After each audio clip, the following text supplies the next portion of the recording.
Ben ritrovati a questo nuovo appuntamento con Un caffè con l'esperto live e mi fa molto piacere ritrovarvi, spero siate numerosi come la volta scorsa ed è una puntata questa della quale sono particolarmente orgoglioso. Affronteremo dei temi legati al post pandemia dal punto di vista economico ma anche e soprattutto dal punto di vista turistico.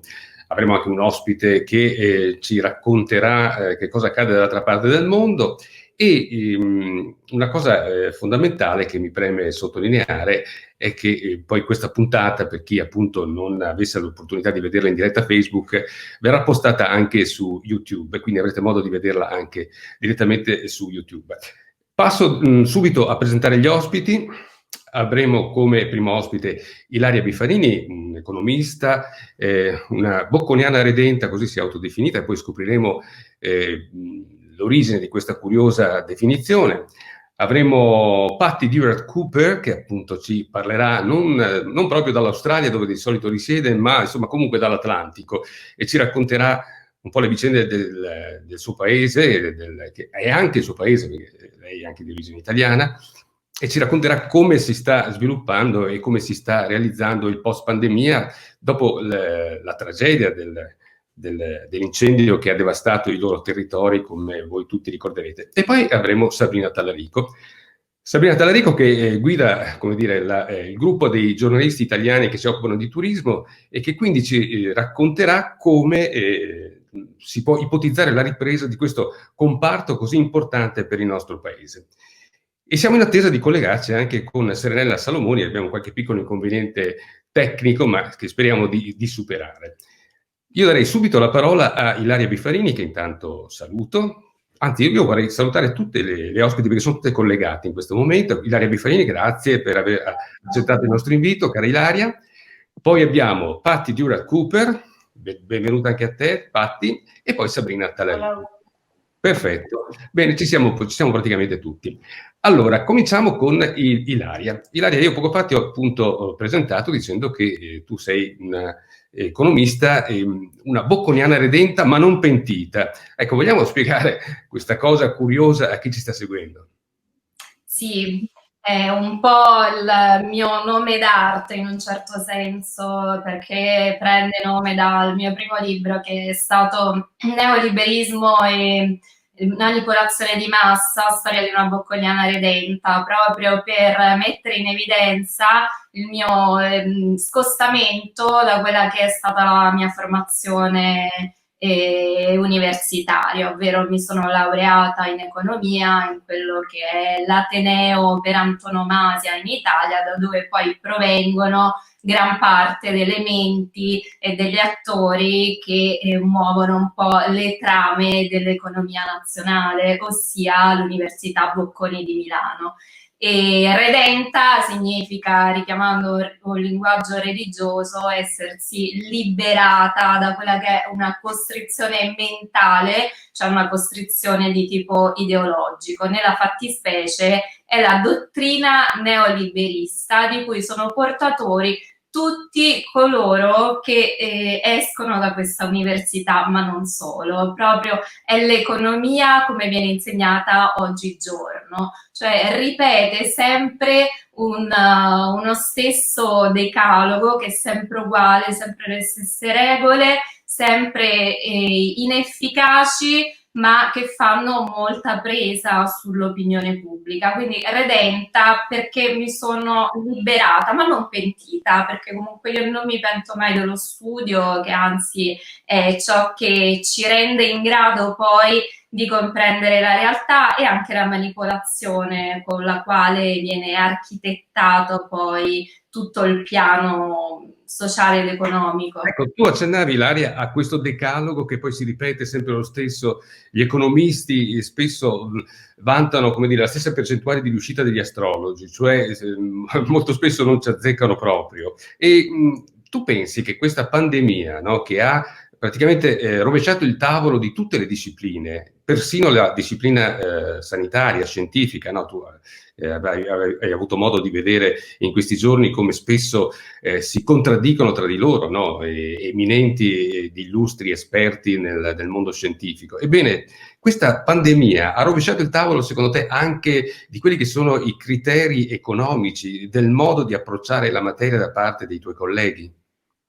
No, invece i virologi sono proprio i neoliberisti della sanità, quindi come gli economisti bocconiani stanno all'economia, così gli attuali virologi stanno alla scienza, ossia i virologi del mainstream, quelli che hanno la prima serata ospite in televisione, quelli che poi pubblicano i libri che vengono divulgati da tutte le principali librerie, dal mainstream, dai media e vengono propagandati. C'è sempre uno stesso approccio, un approccio scientista dove non viene messa in discussione la veridicità delle loro affermazioni, che più che affermazioni diventano dogmi, perché non possono essere assolutamente confutate. E se noi poi guardiamo agli effetti delle affermazioni di questi virologi e di quello che è accaduto in questo periodo assolutamente eccezionale nella storia, possiamo dire, moderna, se non addirittura della storia dell'umanità, perché un lockdown è stato così ribattezzato, ma lo chiamiamo confinamento, lo chiamiamo isolamento, quarantena a oltranza, siamo andati oltre la quarantena perché siamo andati ben oltre 40 giorni. Gli effetti che ha avuto e sta avendo sul piano economico sono proprio quelli che vengono propagandati dagli economisti neoliberisti. Che cosa è accaduto e qual è lo scenario che noi cerchiamo di scongiurare dentro di noi, ma purtroppo si sta materializzando? Quella di un'economia dove si è sempre più rafforzata la parte, il potere della big economy, dei giganti, degli attori che hanno in mano tutto il potere contrattuale e il potere sui consumatori. Quindi paradossalmente questa economia a seguito dell'impatto del lockdown, di queste misure coercitive che hanno distrutto appunto il tessuto imprenditoriale, ha fatto fuori i piccoli imprenditori, li ha messi in serie difficoltà, mentre a resistere, addirittura a rafforzarsi, sono state le grandi catene di distribuzione, sono stati i giganti del web, sono stati gli speculatori e quindi in realtà è strumentale al progetto economico di tipo neoliberista. Potremmo dire quasi che è una prosecuzione di quello che hanno fatto gli attori dell'economia mainstream. Io infatti amo fare un paragone tra il Fondo Monetario Internazionale, che è una sorta di, possiamo dire, Ministero dell'Economia su scala mondiale, e l'Organizzazione Mondiale della Sanità. Quindi l'Organizzazione Mondiale della Sanità, l'OMS, ha gestito in modo disastroso questa pandemia, che poi anche qui ci sarebbe da aprire una parentesi, ma per ora sorvoliamo. Infatti su questo vorrei tornare più tardi, Ilaria, se mi consenti. E nel frattempo mi avvisano dalla regia che abbiamo finalmente in collegamento anche Serenella Salomoni. È così? Vediamo un po' se riusciamo a collegarci con... Eccomi. Ah, perfetto, benissimo, benvenuta Serenella. Finalmente Grazie, finalmente ci siamo riusciti. Un effetto della pandemia è stato anche questa incapacità di collegarsi. Sì, Va bene, sì. allora salutiamo Serenella Salomoni, psicologa e sessuologa. E, se permetti, Ilaria, faccio due battute con Serenella, perché c'è un aspetto che tu evidenziavi, che vorrei appunto affrontare dal punto di vista proprio dell'esperta, della psicologa in questo caso. Serenella, questa pandemia, questo lockdown, o meglio, il lockdown vero e proprio, ha suscitato in noi delle emozioni molto forti, no? Sia in senso positivo che in senso negativo. Ce ne vuoi ricordare qualcuna? Beh, sai, ti dirò, io ho visto i miei pazienti, ho continuato a vedere i miei pazienti perché li vedevo o via Skype oppure qualcuno che aveva l'urgenza, io faccio parte della sanità, quindi potevano venire anche in studio con tutte le precauzioni che ci devono essere. Però indubbiamente le cose che ho visto sono state, ti dirò, a un certo punto anche strane, nel senso che non mi aspettavo certe cose e me ne aspettavo delle altre. Allora, Ad i esempio? pazienti ad esempio, i pazienti molto gravi, che diciamo i borderline, i pazienti proprio psichiatrici, hanno continuato ad occuparsi delle loro difficoltà. Insomma, il coronavirus non è che li disturbava fino ad un certo punto, continuavano con i loro deliri, con le cose che dicevano. Mentre ad esempio gli attacchi di panico sono regrediti, sono aumentati, perché il lockdown ha chiuso e non gli ha permesso di fare quel tipo di esperienze che di solito io con la terapia e anche con dei piccoli compiti di terapia comportamentale gli facevo avere per poterli togliere da queste paure. Per non parlare delle coppie, quindi le coppie sia con le litigate per i figli che non abituati, ma anche tra di loro perché non erano abituati a stare tra di loro, e poi le problematiche dei tradimenti. Ne Mm. sono usciti molti. Ecco, vedi, questa è una cosa curiosa, a proposito di emozioni suscitate dal Sì. lockdown. Quindi tu dici che ha creato come dire, ha aumentato il conflitto familiare, se così fosse. Beh, ricordiamo anche che ci sono stati dei casi di violenza domestica che, Purtroppo sì. molto gravi Mm, dai quali era quasi impossibile uscire, proprio per il fatto che certo, l'aguzzino, tra virgolette, era in casa, no? Con il quale non si poteva certo, assolutamente certo. dialogare e non si poteva neanche far passare all'esterno questo messaggio, questa richiesta di aiuto. Ma Certo. mi incuriosiva, ho visto che ha strappato un sorriso anche Ilaria, mi incuriosiva questa storia delle relazioni extraconiugali, cioè cos'è accaduto? Allora, abbiamo capito che chi soffriva di attacchi di panico in un certo senso Erano peggiorati. erano peggiorati, ecco, anche Mm. nonostante il fatto che non potessero, di solito l'attacco di panico capitano quando uno va, cioè, Sì, però se tu sei eh, chiuso in casa e ancora, hai cominciato già una terapia, capisci che stai tornando un po' indietro, mhm, perché nel momento in cui finisce il lockdown non esci più, certo. mentre prima uscivi. Esatto, e a proposito di Po'. uscire, come la mettiamo appunto con chi aveva delle relazioni extraconiugali? Cos'è Ah, accaduto? sì. Mh. Si sono Lì è compensati? più no, lì, le relazioni extraconiugali sono state messe abbastanza da parte, però siccome, le sostituisci con cosa? Con il computer, con il telefono, con quelle cose lì. Quindi il coniuge ti scopre, perché vede che tu stai in continuazione a fare cose strane.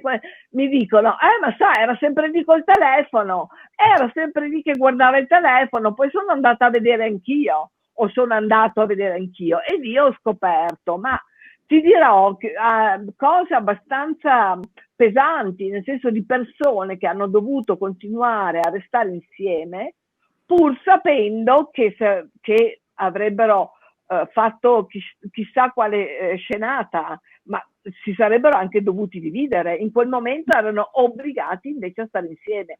È una cosa molto pesante e che fa Immagino. aumentare tantissimo l'aggressività. Vai bene, adesso veniamo a qualcosa di ancora più pesante che riguarda tutti, non solo chi ha delle relazioni extraconiugali. Mi rivolgo a Ilaria Bifarini. Allora, Ilaria, si fa un gran parlare in questi giorni del MES, delle condizioni appunto del MES che sembrano del cosiddetto MES sanitario, no? Io l'ho definito, cioè la possibilità di spendere purché si rimanga in ambito sanitario. E qual è la tua posizione in tal senso?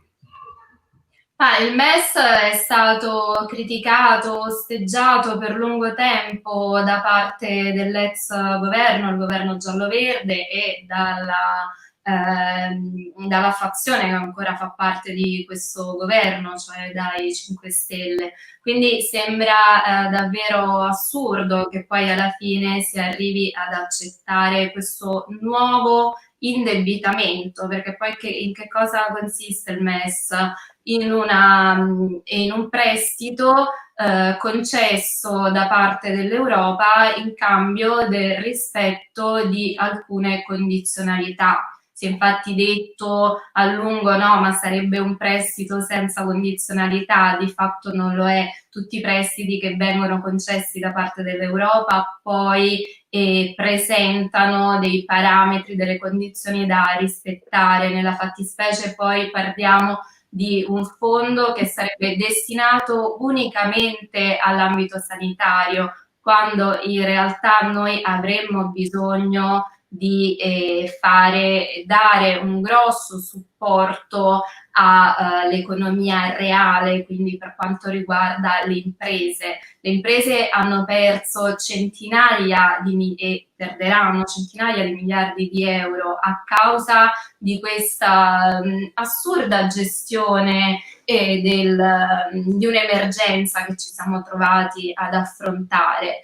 E non solo ci sono le perdite che hanno dovuto sostenere durante questi mesi, ma le perdite a cui dovranno far fronte, che saranno irrecuperabili da parte di tutti quei settori che, ahimè, come ci ripetono fin troppo, fino all'ossessione, non torneranno più come prima, perché è vero, si va incontro a un'economia che non sarà più normale, così si dice, non torneremo più alla normalità e lo vediamo perché una sorta di psicosi si è impossessata di tutti noi. Questa è era un'economia basata sulla socialità, quindi sugli scambi, sugli incontri, sulle relazioni, sulle condivisioni che possono essere di tipo ludico, ricreativo, ma anche culturale. Pensiamo a chi come me era abituata a fare convegni in pubblico, che peraltro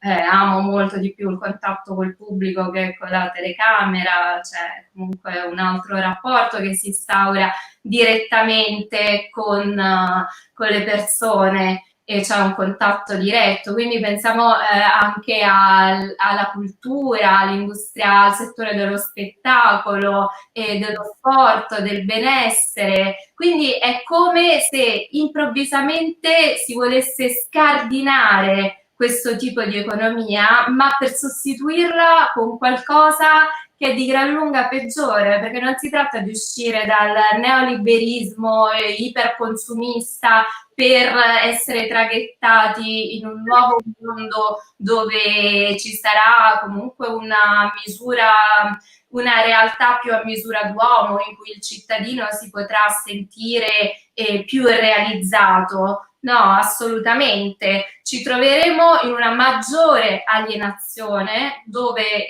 saranno tutti contatti sempre di più virtuali. Ora viene incentivato e osannato lo smart working, dove indubbiamente sì, ci sono dei vantaggi per quanto riguarda ad esempio i trasporti, il risparmio di tempo, ma si vuole veramente trasformare l'uomo come deumanizzandolo, privandolo di quella che è l'essenza, che è la socialità e su cui si è basata finora tutta un'economia. Quindi gli effetti, se non si tornerà comunque ad un clima di serenità in cui ci deve essere una fiducia da parte del cittadino che poi si trasmette nell'ambito economico, perché la fiducia è una componente essenziale dell'economia. Nessuno investe quando non c'è fiducia, nessuno è sicuro, è aperto al futuro, al cambiamento quando non c'è fiducia. Quindi stiamo mettendo davvero a repentaglio tutto il sistema economico e sociale annesso. 37 miliardi sono veramente un'inezia e soprattutto se non usciamo da questa logica del debito, che è debito come colpa che dobbiamo sempre espiare, il MES non farà altro che aumentare un debito pubblico che è già alto per una serie di meccanismi che io ho spiegato e di cui ho parlato molto a lungo, in particolare ne parlo nel mio ultimo libro, Inganni economici. Se non usciamo da questa logica, non l'abbiamo fatto con un evento così eccezionale, significa che questa economia fondata sulla moneta a debito non potrà mai riprendersi e ritornare a un periodo di prosperità.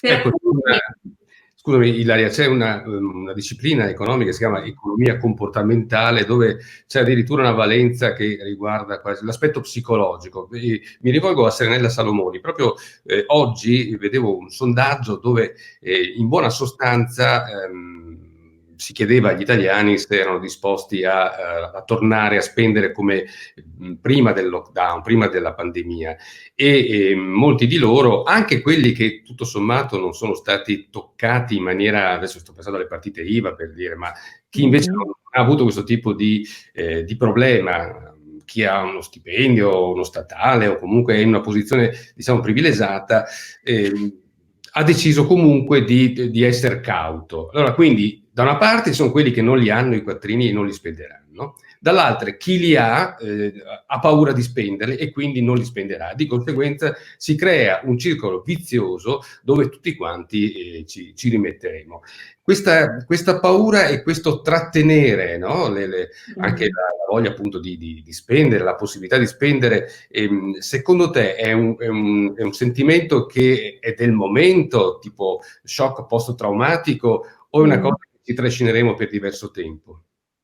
Ma io ascoltavo queste parole di Ilaria, la quale ha ragione quando dice: se non c'è la fiducia, le cose non vengono fatte. Dobbiamo vivere un po' la giornata e cercare la felicità, diciamo, nel momento in cui viviamo questa giornata, perché se dobbiamo seguire i vari esperti che ci dicono che quest'inverno torneremo ad avere il coronavirus, che la nostra economia andrà sempre peggio. No, noi dobbiamo cercare, non possiamo adesso abbiamo, come hai detto giustamente tu, abbiamo appena aperto le porte.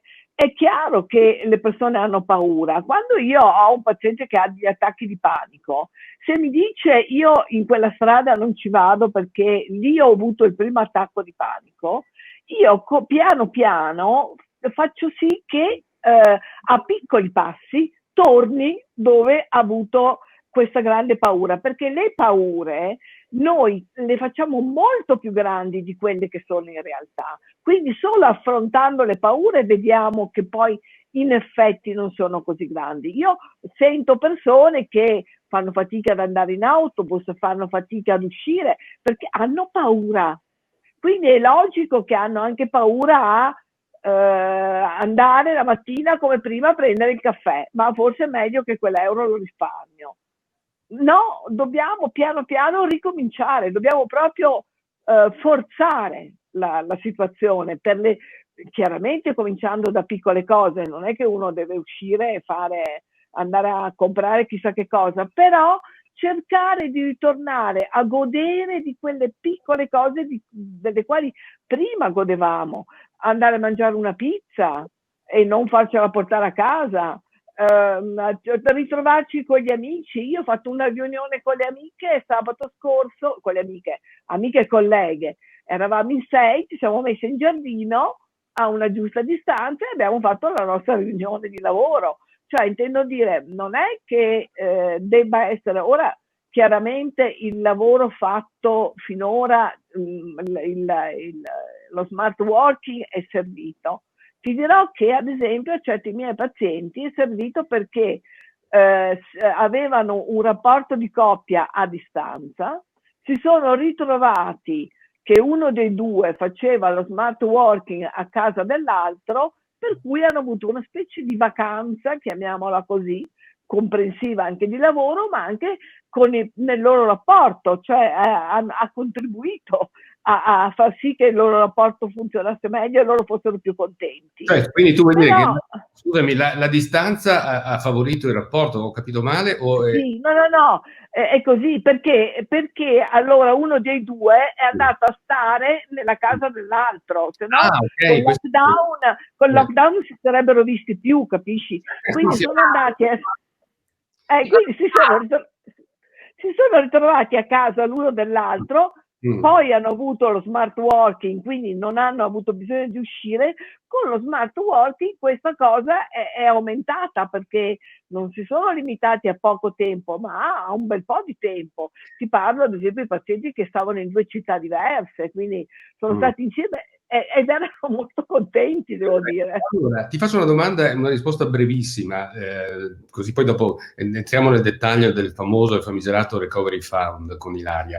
Tu adesso hai accennato alla coppia che viveva lontano e che quindi questo lockdown a cui ha dato la possibilità di stare insieme e di come dire, accelerare, no, questo rapporto, di renderlo più maturo, più importante. Ma le coppie che già vivevano insieme, questo doversi frequentare non più per le ore canoniche nelle quali si vedevano prima, ma in maniera così proprio potente e duratura, ha inciso, nel senso che ha migliorato il rapporto, o ha inciso proprio nel senso che ha creato delle ferite che prima non c'erano? Beh, in alcuni ha inciso positivamente, perché ad esempio quando loro vengono da me con un problema sessuale, io do da fare dei compiti a casa piacevoli alla coppia, che non hanno mai tempo di fare perché il lavoro, perché i figli, perché così, perché colà. Adesso con questa cosa che dovevano essere a casa per forza e il lavoro non c'entrava, avevano più tempo e quindi si dedicavano di più a loro stessi. Questo ha contribuito. È chiaro che in quelle coppie che già c'era qualcosa che non funzionava, già c'era tra di loro questa situazione aggressiva, questa situazione finché stiamo lontani va tutto bene, quando ci ritroviamo, e siccome ci ritroviamo per poco, meglio così. Però quando hanno cominciato a stare insieme 24 ore su 24, le aggressività chiaramente aumentavano, le cose potevano andare male. È che dopo il lockdown hanno cominciato la terapia di coppia. Ok, allora torniamo invece alla terapia economica per il nostro paese, ma insomma un po' per tutti i continenti, perché questo Certo. Covid ha fatto veramente dei danni incredibili, inenarrabili. Stiamo vivendo un'epoca inedita, purtroppo, non è che la cosa ci faccia particolarmente piacere, però insomma la affrontiamo. Un'idea clamorosa e meravigliosa che è venuta in Europa è quella del Recovery Fund, l'hanno chiamato in tanti modi, insomma, praticamente insomma, questa specie di regalo che dovrebbe arrivarci dall'Europa. Ecco appunto, come si suggerisce la regia, il Recovery Fund è veramente un regalo che l'Europa ci fa, Ilaria? Ma nella propaganda del mainstream è chiaramente un regalo, perché poi dobbiamo dire che in questo periodo la propaganda è diventata sempre più H24, nel senso che non c'è più possibilità di dare voce a un'informazione consapevole nei media tradizionali, quindi la controinformazione è stata messa in secondo piano e addirittura relegata a negazionismo. Non si tratta di un regalo, in effetti, nonostante questi toni così entusiastici. Innanzitutto dobbiamo chiarire che il Recovery Fund per ora non è stato approvato, quindi comunque inizieranno tutta una serie di consultazioni che vedranno poi i soliti paesi cosiddetti frugali, o meglio pro-austerity, cioè quell'austerity che poi è stata la causa di questo disastroso impatto del coronavirus, perché il problema è che poi non avevamo le terapie intensive perché erano stati fatti il personale medico, perché erano stati fatti grandi tagli a causa di questa famosa austerity di cui l'Unione Europea è da sempre portatrice. Ma non è un regalo, perché dovrebbero essere 750 miliardi in tutti i fondi del Recovery Fund. Già si pensa che pare che vengano diminuiti addirittura a 500.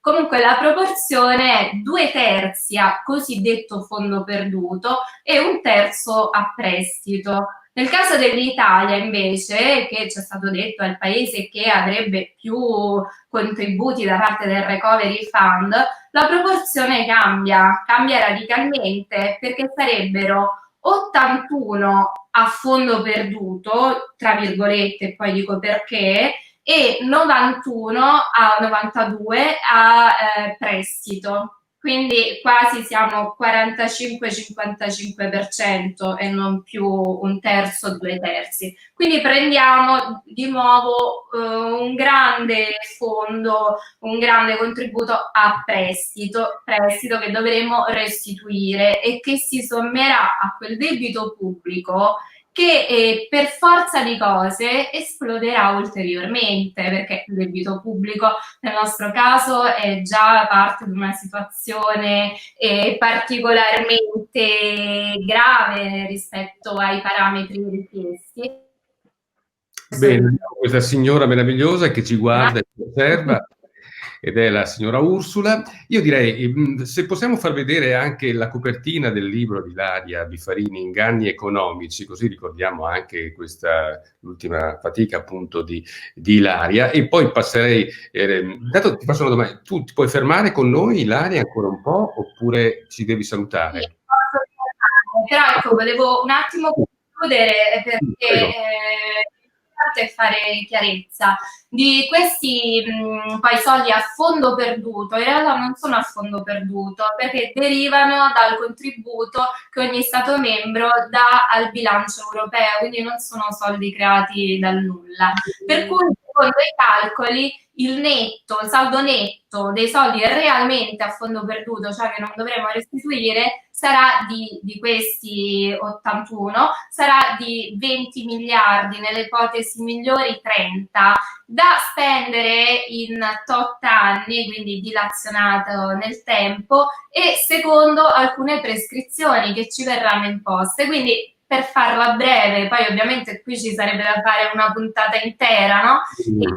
Io approfondisco tutti questi temi nel libro che tu hai mostrato, e per farla breve noi ci andremo ulteriormente a indebitare. Quello che riceveremo sarà comunque una somma esigua rispetto a tutto l'enorme danno economico che il lockdown ha fatto al nostro paese, più di altri, perché l'Italia risentirà, come ha previsto anche il Fondo Monetario Internazionale, la perdita del nostro PIL sarà superiore a quella di tutti i paesi del mondo, tranne la Grecia, ma di poco. Questo perché? Perché abbiamo fatto il lockdown più severo, l'abbiamo iniziato prima, l'abbiamo finito dopo gli altri, e perché più di altri noi dipendiamo da turismo e piccole e medie imprese, che sono settori che sono stati devastati da questa gestione così. Allora, tu hai citato le piccole imprese, hai citato anche il turismo, e quindi io direi che coinvolgiamo subito anche le altre due ospiti di questa puntata di Un caffè con l'esperto live, ovvero Patti Durat-Cooper, eccola qui. Ciao Patti. Allora, ciao Claudio. Patti, intanto io ti presento brevemente, e Sabrina Tallarico. Patti Durat-Cooper sono due colleghe, una giornalista, Patti è un tipo di News Australia. Tu hai doppia cittadinanza, Patti? Fammi capire, è così? Io sono di mamma americana, di padre italiano, naturalizzata italiana e residente. E vivi in Australia? Non ho capito, ma avrai la tripla cittadinanza. Beh, insomma, sei cittadina del mondo, quantomeno. Allora, diciamo così. E invece Sabrina Tallarico, esperta di comunicazione turistica, l'ha anche scritto sul suo sottopancia, hai fatto bene, così ci rimani ben impresso. Allora, Patti, intanto facciamo subito un mente locale. Prima della pandemia in Australia è accaduto anche una cosa molto grave, i famosi incendi che noi abbiamo seguito con apprensione e anche con affetto da lontano, perché è evidentemente una situazione che ci ha colpito profondamente l'immaginario di noi italiani. Adesso, sotto quel profilo, com'è la situazione in Australia? Gli incendi sono durati per 3 mesi, sono finiti a febbraio e hanno suscitato ovviamente una grande tragedia dei fuori australiani, ma quello che è veramente più colpito degli australiani è stato l'atteggiamento del comunismo. Ti sentiamo, scusami Patti, ti sentiamo malissimo. No, ti sentiamo malissimo perché, tra parentesi, Patti in questo momento non è in Australia, ma è comunque sull'Atlantico, quindi è abbastanza lontano e facciamo fatica vediamo se riusciamo a a sistemare il collegamento con, mi rivolgo alla regia a Milano per capire appunto se riusciamo a sistemare questo collegamento con Patti. Nel frattempo rubo una battuta a Sabrina. Sabrina, come il comparto del turismo, come sta reagendo a questo momento di grande difficoltà? Allora, intanto ciao a tutti e grazie Claudio. Allora, chiaramente il comparto turistico è uno di quelli più colpiti dal coronavirus, perché noi sappiamo che l'Italia è un paese che ha il 13% del suo PIL che punta appunto sul turismo e anche un'altrettanta percentuale di disoccupazione se teniamo conto anche dell'indotto.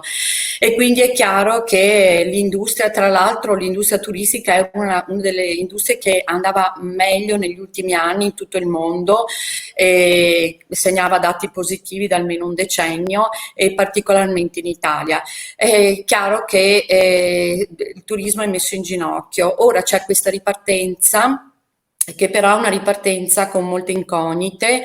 Chiaramente tutte le imprese, soprattutto medio e piccole, perché nel settore del turismo parliamo di una filiera che appunto fa parte di questo gruppo, diciamo, economico, e ha un problema grosso di liquidità, chiaramente, e poi un problema di confusione delle regole. E quindi, anche se adesso un pochino ci stiamo mettendo a registro, però la partenza è stata molto difficile. Chi è partito prima, chi è partito dopo, sappiamo, abbiamo letto sulla stampa, noi siamo giornalisti, quindi insomma per primi leggiamo oltre che scriviamo, e abbiamo letto tutta la confusione che c'è stata sulle distanze, sulle norme di sicurezza, cosa dovevano fare, cosa non dovevano fare questi albergatori, fino per dire a una settimana fa. Io sentivo anche dai miei clienti, perché io mi occupo appunto di comunicazione, di uffici stampa, insomma sentivo albergatori, consorzi turistici, strutture ricettive in grandissima difficoltà anche sul cosa comunicare ai potenziali turisti, che peraltro non erano ancora arrivati perché le strutture erano tutte chiuse. Però era importante anche, non so, aggiornare le pagine, i siti web per consentire le prenotazioni, aggiornare le policy aziendali, e questo è stato un momento di grande confusione e secondo me lo è tuttora. Sicuramente c'è una ripresa, cioè c'è un segnale di ripresa, però la stagione è estiva perlomeno, perché sicuramente poi gli operatori turistici che ne risentiranno di più sono quelli per ora, sono quelli estivi. Quindi, a parte che per tantissimi operatori turistici non esiste proprio la stagione netta, però insomma questa è sicuramente la più penalizzata. E dai dati che ho letto e dalle cose che sento, tutti pensano di recuperare un 50% e non di più comunque del flusso. Di raggiungere qua la percentuale, se mi è sfuggita, puoi ripeterla? Un 50% pensano di raggiungere rispetto a quello che era previsto, e sarebbe già secondo me un grandissimo risultato, e non solo immagino. Sentiamo se riusciamo ad ottenere un piccolo risultato. Sì, Serenella, sì, velocemente. Posso dire una cosa a proposito del turismo. Io ho uno dei miei 3 figli, vive nelle Filippine, e vi assicuro che per ora il lockdown è ancora così. Cioè loro non lavorano e non guadagnano. Là è un paese che vive solo sul turismo e sono veramente alla disperazione. Siamo un po' alla disperazione anche noi comunque. Sì, ma non come loro, guarda, ti assicuro, perché loro smettono di lavorare e non li pagano più. Non hanno nessuna assistenza sanitaria. Certo. E il loro presidente, quando ha fatto il lockdown, ha detto: se vedo qualcuno per strada sparo. Sì. Bene, ha usato un metodo molto democratico. Vediamo se... È per dire che ci sono dei paesi che forse messi peggio di noi. Messi peggio, va bene. Allora cercheremo di farsene, come dire, una ragione, nel senso che è anche di rincuorarci. E vediamo se riusciamo a ottenere questo piccolo grande risultato per noi, invece di riuscire a sentire Patti. Ci sei, Patti? Io ci sono, riuscite a Oh, sentirmi? Bene, adesso sì. sentiamo forte, chiara e distinta. Allora, Perfetto. ci stavi dicendo che è durata 3 mesi purtroppo la vicenda degli incendi in Australia e adesso, mentre proprio vi stavate riprendendo, è arrivata anche la mazzata della pandemia. Guarda, sì, certo, è arrivata la mazzata della pandemia dopo 3 mesi di incendi distruttivi, di bushfires che hanno raso al suolo una superficie grande come il Belgio. Quello che ha destato però più, direi, rancore e più amarezza negli australiani è stato l'atteggiamento del primo ministro Scott Morrison, leader del Partito Liberale, che è un negazionista ambientale, ha agitato un pezzo di carbone in Parlamento dicendo il fossile è bello, perché ovviamente questi cambiamenti drammatici che sono in Australia, questo aumento dei bushfires, da parte si ritiene giustamente che sono dovuti alle mutate condizioni climatiche del global warming, del riscaldamento globale. Detto questo, il Covid-19 ha dato un'altra mazzata all'economia, che peraltro cresceva soltanto dello 0,3% nel 2019. Ora si prevede una recessione tecnica per la prima volta dopo 19 anni l'Australia conosce una recessione. Ha avuto una crescita media del 3% negli ultimi 19-20 anni, anzi 29 anni, scusate, e quindi questo è un dato che gli australiani vedono con sgomento. Nonostante molti siano gli investimenti australiani in Italia, ho appena finito un web seminar con l'ambasciatore Greg French, ambasciatore australiano in Italia, con l'ambasciatrice italiana in Australia. Entrambi hanno convenuto la grande amicizia tra i due paesi, perché in Australia ci sono 1 milione di italiani molto attivi, molto presenti. Il Covid indubbiamente ha messo in lockdown anche l'Australia, però non l'ha piegata. Gli australiani hanno uno spirito resistentissimo, sono abituati a perdere tutto, perdere la loro casa, perdere la loro economia, però ti devo dire che lo spirito australiano è talmente resistente che non si abbatte davanti a nulla, cioè un australiano è raro che pianga un secondo quando l'incendio gli divora la casa, il minuto dopo è già lì che la ricostruisce. Per cui lo spirito è molto diverso da quello italiano. Il debito pubblico, però bisogna dire, il debito pubblico australiano è molto minore di quello italiano, per cui è chiaro che le prospettive di risollevamento dell'economia sono decisamente superiori. È apparso un titolo, la regia ha messo un titolo, appunto, Australia e Italia, paesi amici cooperanti. Ci puoi parlare delle iniziative che sono tuttora in corso tra questi due paesi in termini proprio di cooperazione? Cioè, ci sono ad esempio, mi risulta sia la lana che viene fornita alle nostre aziende tessili, se non vado errato, no, direttamente dall'Australia, poi magari ce lo accenni tu, e poi anche altri grandi progetti. Moltissimi sono gli investimenti australiani in Italia, forse non lo sapete, ma per esempio il ferry che collega la Sicilia con l'isola di Malta è un prodotto della tecnologia australiana. La rivisitazione, la riabilitazione dello spazio Expo a Milano è sempre un investimento australiano. L'Australia ha anche investito in green energy e in energia idroelettrica con la Hydro Society in Trentino. Ha investito anche, c'è questo scambio, questo connubio fra il ship to shop con la lana australiana che viene comprata direttamente da Zegna e trasformata in grandissimi capi di abbigliamento dalle marche, dagli offshore brands italiani. Sono tantissime i modi in cui l'Australia coopera con l'Italia, sia sotto forma di investimenti. Per esempio l'Australia ha dato 359 milioni di dollari australiani per la lotta al Covid, e quindi questo è un investimento internazionale, però l'Italia è sempre stata un partner di eccellenza per il governo australiano per tanti motivi. È vero che siamo distanti, come si dice distant but not apart, distanti ma non divisi. E quindi scienziati italiani hanno preso anche parte in diversi programmi scientifici e la cooperazione fra i due paesi è piuttosto attiva.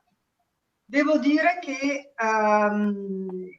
quello che si profila ora è un panorama un po' diverso. Spero tanto che l'Italia non venga lasciata indietro, perché sarebbe un vero peccato. Però certo che tu lo sai che We Dance with the Covid, abbiamo danzato insieme con il Covid, e che gli amici si vedono nel momento del bisogno. Gli amici sono nel buon tempo e nel cattivo tempo. Speriamo che questa collaborazione tra Italia e Australia, come tutti ci auspichiamo, possa continuare per il meglio. Mi sembra di non aver lasciato fuori niente. Ah sì, la cooperazione culturale fra Italia e Australia è intensissima. L'Università di Sydney ha messo a punto una strategia per la cura e l'esportazione di idrogeno. In Australia in questo momento la tecnologia di stabilizzazione dell'idrogeno è piuttosto avanzata e, come diceva l'ambasciatore French, sembra che l'Australia diventerà il più grande esportatore al mondo di tecnologia dell'idrogeno. L'idrogeno non è solo un problema, è un problema di stabilizzazione. Non è difficile elaborare una tecnologia per estrarre l'idrogeno, perché l'idrogeno è presente nell'acqua, presente come molecole nell'atmosfera. L'unico punto è la sua difficile tankizzazione, la sua difficile serbatizzazione, la sua difficile compressione. Questo è quanto. Senti, io passo un attimo, intanto volevo capire se abbiamo anche Ilaria Bifarini collegata con noi, se abbiamo... Eccoci qua. Allora, Ilaria, hai sentito le iniziative, non so se purtroppo l'audio non era proprio perfetto, hai sentito le iniziative che ci sono tra l'Australia e l'Italia, questi due paesi così lontani ma così vicini però nel sentire comune. Che cosa invidi da un punto di vista, proprio dal punto di vista dell'economista, al modo di procedere degli australiani rispetto alla classe dirigente italiana? Non sentiamo Ilaria, purtroppo. Così mi sentite? Sì, adesso sì, prego. Bene. Innanzitutto una sovranità economica e monetaria. Purtroppo l'Italia, avendo perso la propria sovranità di fatto, non solo della moneta, ma anche dell'intera economia, quindi della politica di conseguenza, perché nel momento in cui non hai gli strumenti economici, non hai neanche gli strumenti politici, non potrà mettere in atto delle grandi iniziative di ripresa, perché tutto si ridurrà a quei vincoli che vengono imposti dal far parte di una comunità, di un'unione che purtroppo ha dimostrato tutta la sua inadeguatezza e tutta la mancanza di solidarietà. Ci mancano gli strumenti per ripartire. Come ho già accennato prima, di fronte a una situazione tale di eccezionalità, noi non abbiamo la possibilità di dare, ad esempio, alle aziende e alle imprese dei soldi a fondo perduto. Vengono dati dei prestiti, ma di nuovo entriamo in questo meccanismo del prestito, del debito, ritorniamo sempre qui, che non ci consente di uscire da questa crisi. Per 2 mesi l'economia è stata paralizzata, è stato impedito alle aziende, ai liberi professionisti, a tutti gli imprenditori, le partite IVA di lavorare. Quindi è ovvio che c'è stata una perdita di fatturato, una perdita di flusso monetario a cui si doveva sopperire in un modo eccezionale, così come è stato impedito di continuare la normale attività lavorativa.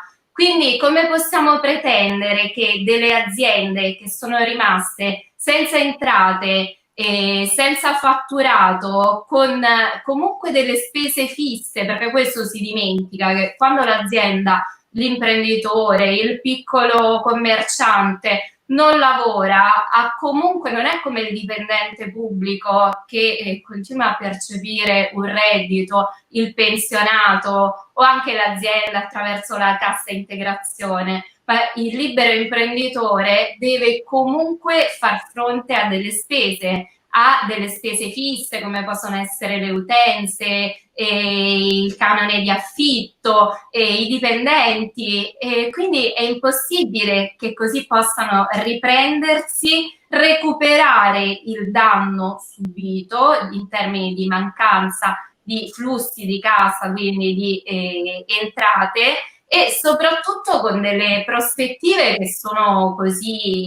così nefaste, perché nel momento in cui si continua a paventare una ripresa del virus con cui tutti ci spaventano a partire da ottobre, nel momento in cui vengono messe delle regole così proibitive a ristoratori, commercianti, baristi, centri di salute, di benessere, qui la lista è lunghissima. Come fa l'economia a riprendersi? A proposito di restrizioni e di chiusure, c'è una chiusura importantissima che è quella dei confini. Sabrina Talarico, e chiedere a lei quali sono i paesi che ancora ci hanno messo, come dire, dietro la lavagna, così tra i cattivi, quindi, e che impediscono ai loro cittadini di visitare il nostro bel paese in tutti i sensi. Ma guarda, i paesi che ad oggi ci hanno chiuso le frontiere sono 24, di cui 17 europei, quindi direi che la situazione è abbastanza drammatica. È vero che a giorni si dovrebbe sbloccare tutto, cioè intorno al 13, tanti paesi hanno annunciato la riapertura. Il problema è che abbiamo perso la stagione estiva comunque, perché perché chiudere i confini all'Italia vuol dire che se gli italiani non possono andare all'estero, gli stranieri non vengono in Italia perché siamo considerati chiaramente, non dico appestati, però insomma con problemi diciamo sanitari. Ecco, quindi è questa la cosa drammatica e gravissima. È chiaro che nel momento in cui dovessero riaprire tra metà e fine giugno, la maggior parte delle persone, lo sappiamo bene, avranno già deciso dove prenotare le loro vacanze e molto probabilmente non sarà in Italia. Ora, è vero che noi stiamo puntando moltissimo sul turismo italiano perché ci sono varie campagne che sono partite sui social da diverse regioni, da diversi opinion leader, restiamo in Italia, spendiamo i soldi in Italia e va benissimo e anzi ce lo auspichiamo tutti, però il problema è che su circa 30 milioni di italiani che viaggiano e che fanno turismo, solo 6-7 milioni sono quelli che normalmente restano in Italia e con queste cifre di sicuro non si compensa la gravissima perdita e quindi questo è un grave danno all'immagine dell'Italia e all'economia dell'Italia. Ora, di chi sia la colpa? Dunque sicuramente non dei singoli paesi, nel senso che è anche comprensibile perché la narrazione che noi abbiamo, è proprio la comunicazione che noi abbiamo fatto che è sbagliata, nel senso che la narrazione che è stata fatta dell'Italia e del problema del coronavirus, che è stata corretta sicuramente all'inizio, è veritiera e anzi forse noi siamo stati molto più trasparenti e molto più puntuali rispetto a tantissimi altri paesi anche europei sull'informazione. Quella narrazione iniziale era corretta ed era giusta e quindi le bare, quindi i carri armati e quindi il bollettino dei morti ogni giorno, tutto rispetto, benissimo. Però il problema è che non c'è stata una campagna di comunicazione di recupero di questa immagine. E quindi i paesi stranieri, io non voglio pensare che ci sia una strategia nel tagliare fuori l'Italia dai flussi turistici, anche se molti paesi hanno pensato e dichiarato di voler fare i corridoi turistici per impedire agli italiani di andare all'estero e agli stranieri di venire in Italia. Quindi non volendo pensare ad un disegno che ci auguriamo non ci sia stato, pensiamo che comunque sicuramente questi paesi si sono anche molto basati o è mancata una, chiamiamola diplomazia, che sia stata all'altezza di fare capire ai paesi stranieri che l'Italia comunque oggi, perché noi parliamo di oggi, non parliamo di febbraio, marzo, aprile, perché se non ne veniamo fuori, oggi ha gli stessi contagi o addirittura meno di moltissimi paesi europei. Quindi è chiaro che il coronavirus non è sparito, chiaro che dobbiamo prendere tutte le misure di sicurezza e di cautela che sappiamo, però di fatto oggi l'Italia è come un qualunque altro paese europeo, quindi non c'è motivo di escludere l'Italia dai flussi turistici, a meno che non ci sia appunto un disegno che ci auguriamo non ci sia. In una battuta, Claudio? Sì? Claudio? Dimmi. Ecco, se voglio dire, sono molto d'accordo con lei, perché c'è stata questa overdramatization, questa super drammatizzazione del dramma italiano del Covid. Ce l'abbiamo avuto tutti il Covid. Qui in Italia ho visto immagini, fortunatamente non ero in Italia, però ho visto immagini di carri armati, di polizia, scene allucinanti, mentre qui in Australia, il passaggio fra lockdown e vita normale, anzi vita normale e lockdown, è stato molto meglio gestito, perché la campagna di informazione è stata veramente efficace.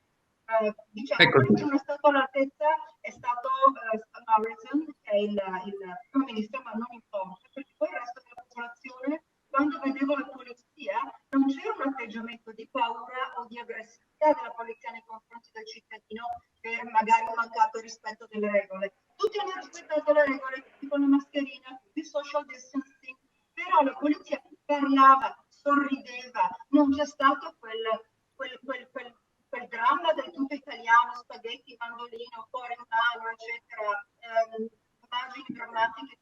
senti, infatti, Come giornalista posso capire che siano state assolutamente puntuali, però dal punto di vista dell'immagine di chi ha guardato dall'esterno l'Italia è stato un carosello di drammaticità inutile.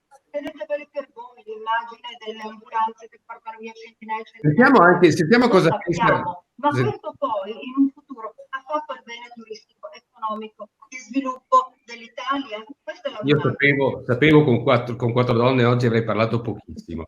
Allora, no, volevo sentire il punto di vista proprio su questo aspetto anche di Serenella Salomoni, chiaramente dal suo particolare osservatorio, che è quello appunto psicologico e della natura umana, e volevo anche sentire anche il punto di vista di Ilaria Bifarini. Cioè, abbiamo comunicato male all'estero la nostra situazione, abbiamo esagerato, abbiamo fatto i piagnoni o ci siamo giustamente preoccupati in maniera adeguata? Qual è la vostra opinione, Serenella? Io credo che fin dall'inizio, quando sono stata, mi ricordo, intervistata anche da Rai 3, ho continuato ad insistere molto su quello che stanno dicendo le persone ora, appunto Sabrina e Patti. È vero che noi abbiamo avuto una comunicazione sbagliata fin dall'inizio. Noi italiani siamo un popolo che si mette nella situazione di è colpa mia, cioè il prendersi le colpe siamo bravissimi.